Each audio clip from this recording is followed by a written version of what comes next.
Bites. We are live. We are live on LinkedIn. We are live on YouTube. We are live on Facebook. And we welcome you to Creative on Purpose Live. These conversations are about flying higher and the difference only you can make. I'm your host, Scott Perry, author of Onward and a compass helping advancing difference makers live their legacy at Akimbo workshops and Creative on Purpose. You can visit creativeonpurpose.com to learn more. This season, we're drawing insight and inspiration from guests successfully embracing uncertainty and navigating adversity and making things better doing work that matters. Let's meet today's guest. Martha Beck, so pleased and delighted to have you on the broadcast. Please tell our viewers who you are, what you're up to these days, and where they can go to learn more about you and the difference you're making. Who I am? Oh, wow. So many ways to answer that question. I'm a former Harvard academic turned life coach, which is getting about as far down the prestige ladder as it's possible to go. But I love what I do for a living. I've written self-help books and memoir and a few bestsellers. And my entire life is devoted to figuring out how to be happy and then forcing that upon other people gently. So I've just written a book. I can't remember how many I've written, because once I've written them, I'm done. But this one's called The Way of Integrity. There it is. It may come into the conversation. Yeah, fantastic. And people can learn more about you and the book and the coaching at marthabeck.com. Yeah. Be sure to go ahead and put that in the banner down below. So I definitely want to talk about The Way of Integrity as we're talking off camera. I've already let you know that this book had a profound impact on me, and I just finished reading it not too very long ago, probably just about a month ago. But I am curious about your comment about moving down from Harvard academic to life coach. I would call that a serious upgrade. I mean, certainly I'm thinking that you are making a much bigger difference as a coach, and I know a little bit about your Wayfinder program than you would have ever made as a Harvard academic. But I'm willing to hear your side of the story. Well, it's just from within different cultures. Of course, there are different biases. That's part of what this whole book is about, the fact that we are born with a true nature, and then it runs into culture, whatever our culture is, family culture, ethnic culture, whatever. And academic culture has a very strong set of judgments. Most cultures do. And typically we abandon ourselves, our nature, to accommodate our culture. And in doing that, we become split from ourselves, which is integrity means to be one thing, whole and undivided. So when we're split, we're in duplicity, not integrity. And that leads to a lot of suffering. So yeah, I abandoned academic culture when I was teaching students, social science and business. And then I started talking to them about their lives. And they were much more interested in their lives, it turned out, than in sociology. So they started paying me to just talk to them about their lives. And, I haven't worked an honest day since. Oh, that's fantastic. I love that. One of the things that I've noticed in a lot of the conversations that have been happening on this broadcast, and one of the things that's very obvious to me as I read your book is you have shifted your focus, your direction, your domain, that your endeavor has really changed over time. Yeah. I'm wondering if, as someone, as we were talking about earlier off camera, my journey has shifted as well. Yeah. And when I think about it, at first it feels like I've changed direction, like I've reinvented myself a bunch of different times. But when I take a longer, more thoughtful look back, even though I've done very different things, I see a common thread or theme, and it feels more like a journey of becoming more integrated. So I'm just curious about your reflection on all the different things that you've done and how you see where you are and where you're going. Well, one of the things that is a cultural bias for us in American culture, but any modern culture, is that there's one thing to do, and that finding ourselves is doing one thing and continuing to do it. And that if we do something different, we are changing. I don't see it that way at all. Everything in nature, there are no straight lines or right angles in nature except crystals. Did you know that when you draw or paint a landscape, if you put in a straight line, it looks all wrong. So everything curves, winds, bends, goes into fractals in nature. And our natures are designed to do the same thing. For example, the human brain we now know, especially children's brains, learns best out of doors, moving through space, using all five senses, solving problems that are important to the individual at that moment. Contrast that to how we teach children. We put them in straight lines of children the same age. They learn the same things at the same time. This is a system designed to create factory workers. And you're supposed to punch the clock your entire life, and heaven forbid you should go off and do something weird. And then everything took on that tone after the Industrial Revolution, like even academia. You go to the office and you do work and you send it out, and there's a system. And school originally meant what you do in your free time for fun. Rich people were able to just learn stuff for fun. So I sort of went back to that. And I think of one's true path through life as winding through all sorts of environments and occupations, but true to the self within. That's the consistent thing, is that you feel like you're in the right place doing the right thing at the right time, and everything else will change continuously. I love that framing. So if you start with integrity, if you can find your wholeness, then you can show up everywhere you show up just as you are. This is really fascinating. I wrote actually about this in my own book, that I really suffered for much of my adult life because I had all of my roles compartmentalized. Like, oh, I'm a husband, and I'm a father, and I'm a teacher, and I'm a musician. And I felt like I was changing hats or switching gears all the time. Right. And one day I woke up and just said, what if I just showed up as Scott Perry all day long? What would that feel like? And you know what? All the dissonance and all the noise was quieted, and so this speaks to, I think, one of the the message of your book, which is about integrity. And you've already alluded to the definition, but would love for you to just restate the definition. And then I would love to just hear the origin story. Like, how did you land on the idea that this is such an important thing for us to become more human and more healthy moving forward in our lives? Sure. Well, first of all, that is amazing that you did that. Almost no one in the world wakes up and thinks, I'm just going to be myself all day, because that is what culture pushes us to avoid at all costs, because we might break the rules, right? So integrity for me is not a moral virtue so much as a mechanical thing. If an airplane is in structural integrity, all its parts working together, functioning and interacting well, it can fly. It can do this amazing thing.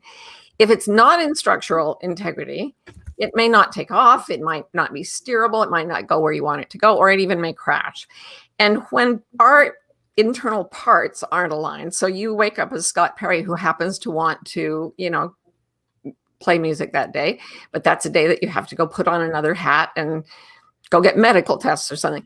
And so you split from the person you are to fulfill the needs of the day. And if you do that unknowingly, there's a division in yourself that you're not even aware of, except that it will start to create discomfort. First, very subtle, and then growing and growing and growing through levels of suffering until you may be in complete anguish.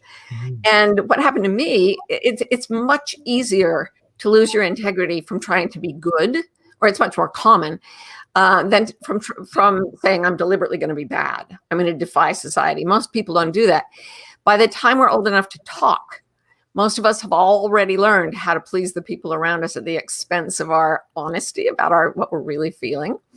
And, it's pre-verbal. We don't even understand it until we get there. So that's what happened to me. I was a real do-gooder, and I was born in a very, very Mormon part of the world. I'll let you guess which state I was born in. And right in the heart of the most Mormon part of that state. And my father, in fact, was quite a big cheese in the Mormon religion. So I was socialized into that very early. And it's like, every man who is good will get his own planet with all the wives he wants. And I'm like, okay, I'm 5. What do I know? That sounds good to me. But by the time I was a teenager, I was like, wait. And then I went off to Harvard, which is about as different from Utah as it's possible to get in the United States.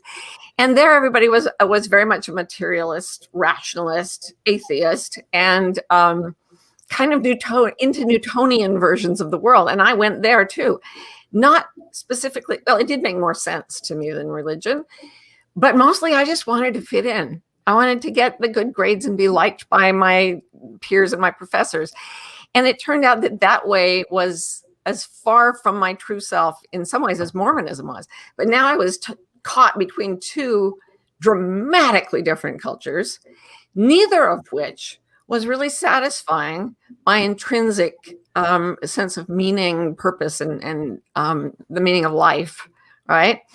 So I just felt I started to develop the symptoms that I call dark wood of error symptoms. I based this book around Dante's Divine Comedy because I read it at 18 as a self-help book, because I read everything as a self-help book, because the only reason to read was like, help. So he starts in the dark wood of error. He doesn't know where the hell he is. And there are people now who come to me.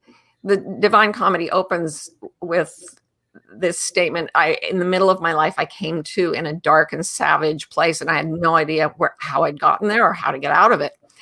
And most of us have that awakening moment at some point, and we say, this really stinks. I don't like this. And the 6 symptoms that I developed, that I've seen other people develop, were first a sense of a loss of meaning or purpose, which is, you'd think that if you go to like impoverished people or people who've been through war, that meaninglessness wouldn't be their biggest problem, but it is. Viktor Frankl wrote Man's Search for Meaning after surviving Auschwitz, because that was the most important thing. This is not something we are taught in our culture. If we don't pay attention to that, we start to get emotionally, so depression, anxiety, irritability, all the way up to huge mental illness. Then we develop physical symptoms. At 18, I started developing autoimmune diseases that kept me almost bedridden for 12 years. Then we get things start to fall apart in our relationships and then in our occupations. And finally, we may turn to some kind of compulsion or addiction, develop a compulsion or addiction to deal with the suffering. And this whole time, so all of these things developed in me. And by the time I was 29, I was so torn and miserable with all of these that I just decided, all these wisdom traditions say the truth will set you free. Well, okay. The year I was 29, I made a resolution not to lie for an entire year. And I kept that resolution. And my entire exterior life fell apart. I left my religion, which meant losing my family of origin, which was huge. I left my job and academia, the only way I knew to make money, because I hated them. I realized I was gay. So that was the end of my marriage, basically. I left my home. I left basically everything that made my life look like it was working fell apart. And everything got better inside. I started to feel whole for the first time. My depression went away. My physical symptoms began to resolve. I was at peace for the first time in the middle of this chaos of losses.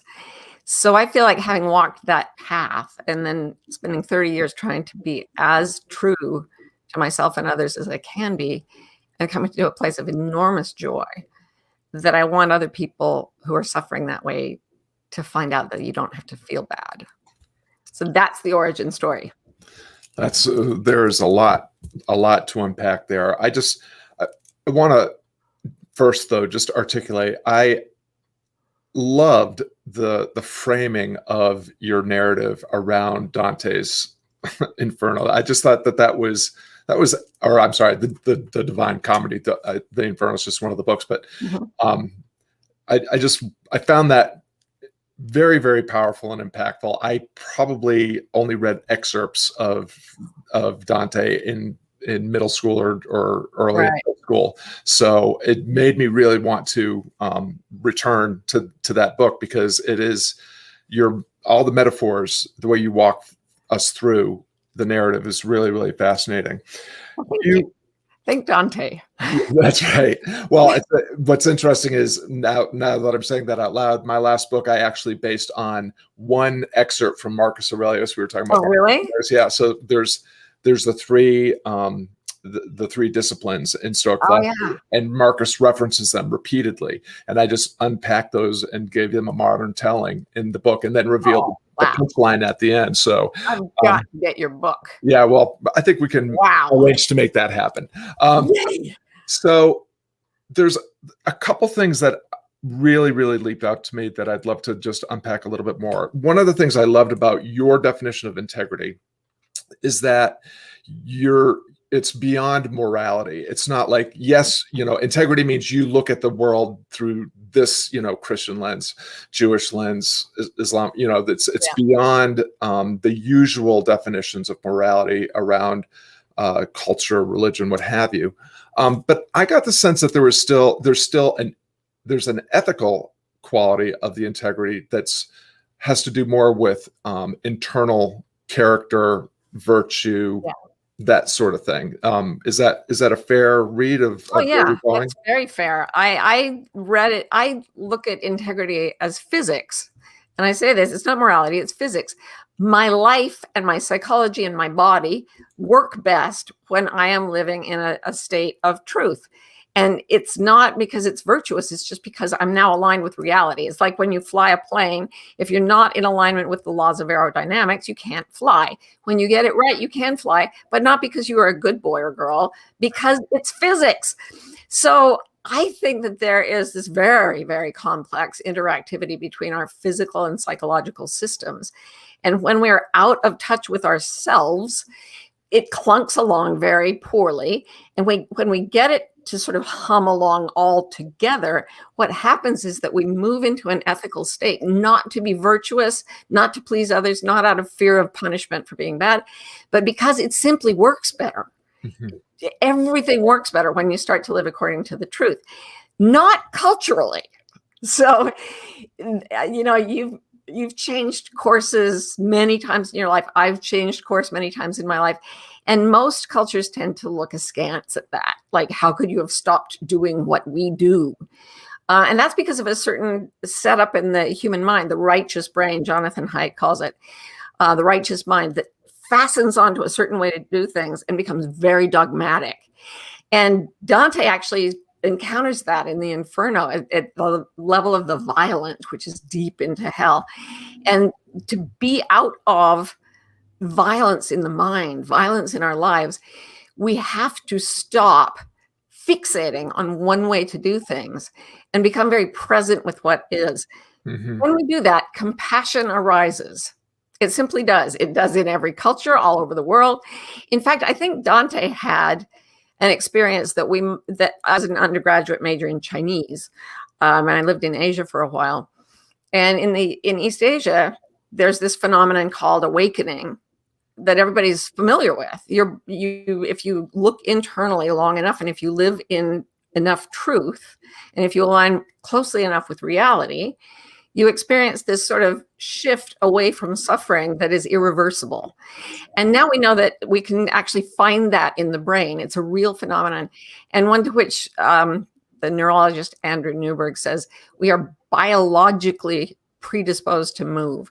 So yeah, ethics arises, enlightenment arises, but all as a result of simply trying to find the real and stay with the real. So Marcus Aurelius was right up there with him. Yeah, no, that's fascinating. And the other thing that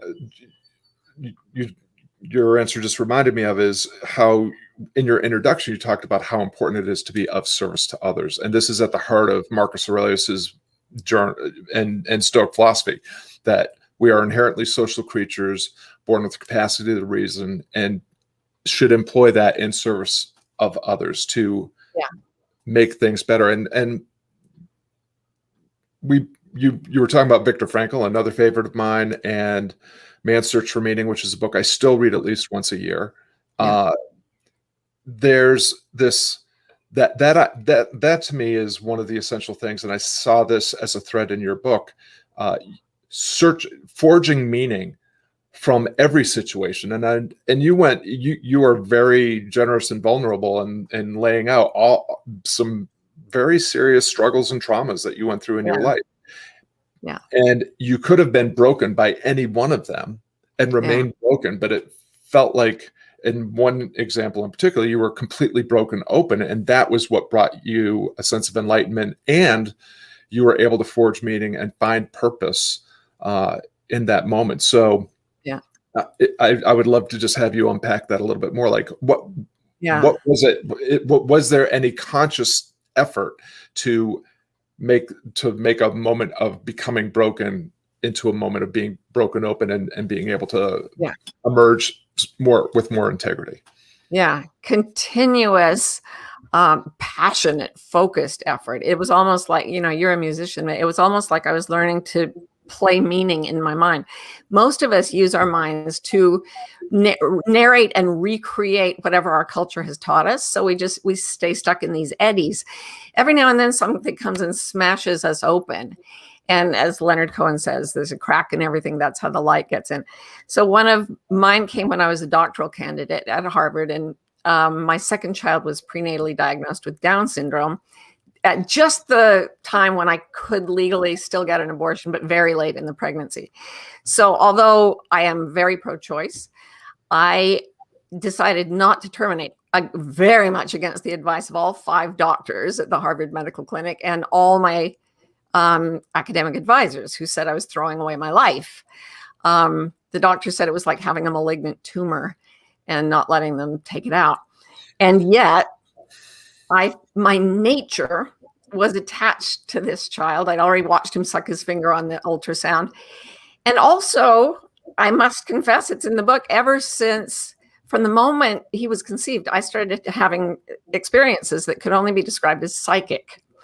And throughout the pregnancy, they continued pretty dramatically. They tapered off after he was born, but he still has a kind of a woo-woo thing about him.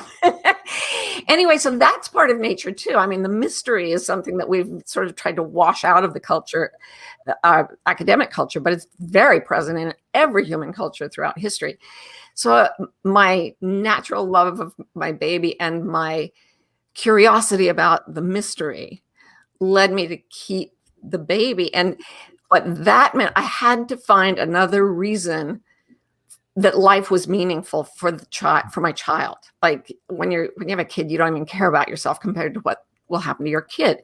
So I thought, this child can never get a Harvard PhD, or be a professor or whatever I had put at the top of my list of achievements. And it sent me on a journey to figure out what I thought a human life was worth. What was the justification for keeping this child, whom everybody told me would suffer because he would be inferior? And it finally occurred to me, walking around Harvard, looking at all the pinched and anxious faces, that I didn't think these people were particularly happy. Mm-hmm. And Emerson said beauty is its own excuse for being. And I thought joy is the felt experience of beauty. It's its own excuse for being. And this person can feel joy. And by the same token, if I never experience joy, what is my life about? So that shifted me. And then later on, during my year of not lying at all, I started to have intrusive flooding flashbacks of being sexually abused by my father, which it broke me down to my toes. And then during a surgery that was actually repairing some of the scar tissue left by that abuse, I had what might be called a near-death experience. Even though I wasn't near death, I was in total anesthesia, and I regained consciousness, sat up, looked around, and then noticed my body was still lying down, and thought, what the hell? Lay back down and saw right between the surgical lights was a ball of white light that was so exquisite. It was more fascinating than anything I'd ever seen in my life. And it grew, and then it touched my body and flooded me with this incredible euphoria and sense of homecoming and peace and knowing what I actually was, which was not a person. And I woke up from that with my whole world completely changed. And that's actually what gave me the ability to survive loss of contact with my family and community of origin and I had death threats come at me once the word kind of leaked out. Wrote a book about it later where I really got a lot of death threats and people really came after me. But the thing I got from that light, whether it was a misfire in my brain or whatever it was this is the way you were meant to feel. Now go and do anything that makes you feel this way and don't do anything else. And that, that's what I've been doing ever since. Well, and that was one of the big takeaways from me, is that there's the pursuit of meaning and identity, which is, I think, we all, whatever work we do, whether it's the work we do for a living or the work we do that we get to do just in our lives, we are trying to figure out who am I and what is this all about? And your journey through all of these, and that last trauma happens is revealed later in the book, but the through line is it feels like is a continuing sense of equanimity, like being still even within the storm of the death threats and the trauma and all the challenges and continuing to lean into uncertainty. The feeling is that you became increasingly still within that storm. Exactly. And what I discovered is that the emotional roller coaster that goes with having a human limbic system, it will continue throughout life. There'll be happy times, sad times. Good things will happen, bad things will happen. COVID will happen, vaccines will happen. And all of this takes us on a sort of emotional roller coaster. But there is a different sense of stillness. Biblically, it's called the peace that passeth all understanding, because it makes no sense that it could be still and holding and calm and peaceful in a catastrophic situation. I'm not saying I could hold it in a catastrophe like a major one, but I've been able to with the catastrophes that have come my way since then, and I fully intend to keep trying until I can handle my own death, because that's something we all look forward to, and we look forward to it with varying degrees of fear or anticipation, and to sit calmly in the midst of a life that is certainly going to end. It helps me to think that the wave form of that goes birth, death, birth, death, birth, death. But the field through which it travels is life. So there's happy, sad, happy, sad, happy, sad, but the field through which they travel is stillness. And that is inherently exquisite. And once you've tasted it, you want to keep tasting it. Yeah, for sure. I love that. Well, as we're coming to the end of our time, I wanted to just quickly flash through. We've got some folks that have been tuning in. My friend Sam from Akimbo Land loved your year of no lying and speaking your truth, and that was a fascinating experience. So, encouraging all the viewers to, if you want to just be entertained by one thing in this book, the journey through a year of no lying was really fascinating. Kathy is really resonating with the idea of integrity. Couldn't agree more, Kathy. So important. And then finally, my friend and client Andrew is also here taking it all in. So some more than the usual number of fans. Thanks to you being so famous. So thank you for that. Oh yeah, I'm very well known among people who've heard of me. Yes. Famous to the family. Well, what you've shared so much wisdom already. I do want to just strongly encourage everyone to go to marthabeck.com and grab yourself a copy, or if you want, listen to the audiobook. Martha reads it herself. I've actually done both and can speak to both experiences. And Martha, you also have a coaching program, a certified coaching program called Wayfinders, which looks really fascinating. What I would love to invite you to end on is, you've already dropped plenty of tips and advice for people like us who want to fly higher in endeavors that make a difference. If there was just one final idea, exercise, tip that you could impart for anyone here that aspires to either start on a journey of making a bigger difference or advance in a journey of making a bigger difference, what would you invite them to do? Right. Well, first, don't go a year without lying. You might as well just go throw yourself into a wheat thresher. It is not the easy way. So in the book, I recommend a very gentle way, which is more authentic. So what I would say is take some time today and tomorrow and the day after that to sit by yourself and notice how you actually feel. And if you feel bad, think, what could I do to make myself feel a little better? And if you feel good, ask yourself, what could I do to make myself feel a little better? And this will begin to slowly return you to yourself. I call it 1 degree turns. Back to the airplane metaphor, if you turn an airplane 1 degree north every half hour, you won't even notice the change, but you'll end up in a really different place.